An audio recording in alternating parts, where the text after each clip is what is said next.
Hey everybody, KC here. So I'm coming to you from Las Vegas, the National Grocers Association show. And I know, you're looking around, right? And go, really? Is he really in Vegas? What can I tell you? I promise you, I'm in Vegas. I'm at NGA. I just needed to find a quiet room where we could have a nice, quiet conversation. And this happened to be one. In fact, this is the room I did a session in just a little while ago. But I wanted to tell you about this most remarkable thing that happened while I was here.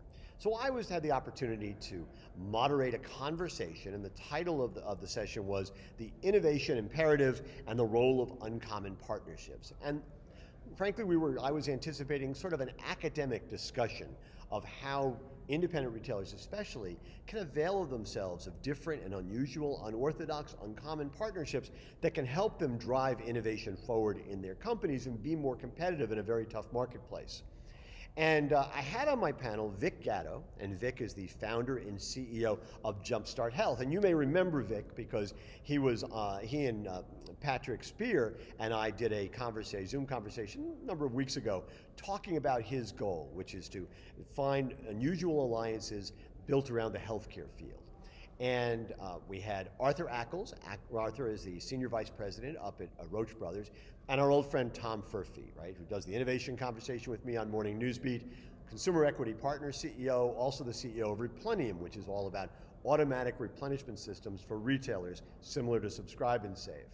And it was interesting, Tom Furphy had done a session with Thomas Parkinson, and Thomas Parkinson has been on Morning Newsbeat recently talking about Sifter, which is the company that he and his brother Andrew Parkinson have developed that is basically nutrition as a service. And the idea is to allow consumers to sift through the products in any kind of supermarket and figure out and allow them to figure out what they need based on medical concerns and health interests, whatever it happens to be, right?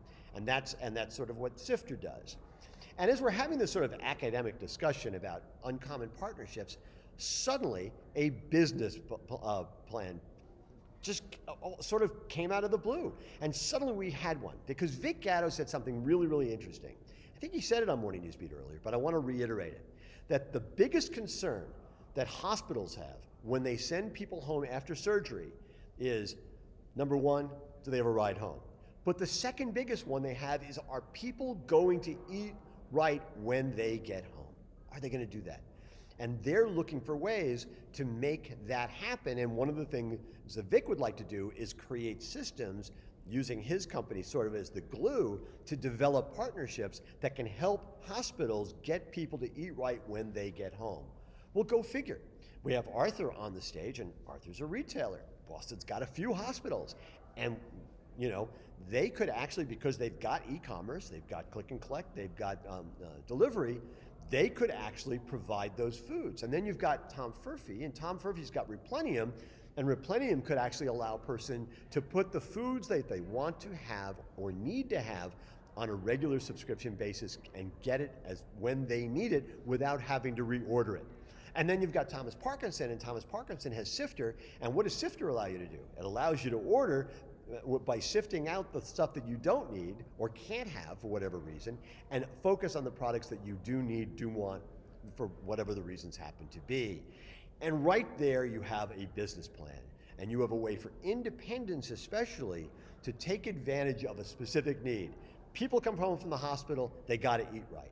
Retailers have the product and a lot of the technology to make that work, and then you've got these two other technologies, Replenium and Sifter, that can actually make it work much more frictionlessly for the consumer.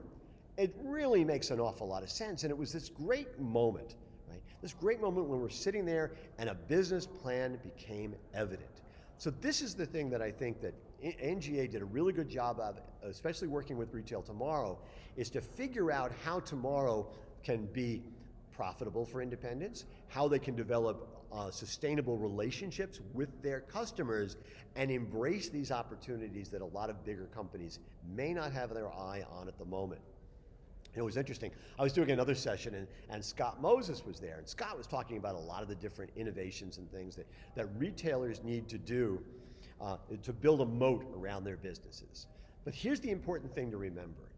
Even if you've got a moat around your business because you've got a good, solid business plan, you've got a good community, you've connected to the community, you've done all those things, you always have to remember you've got to restock the moat all the time with new alligators.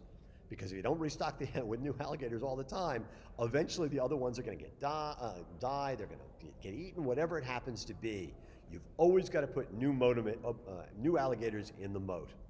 Anyway, that's what I've learned here at NGA, Retail Tomorrow. It's been interesting. It's been fun to be out among people. I'm going to go out with them now because I can get out of the quiet room. This is what's on my mind as I record this, and as always, I want to hear what's on your mind.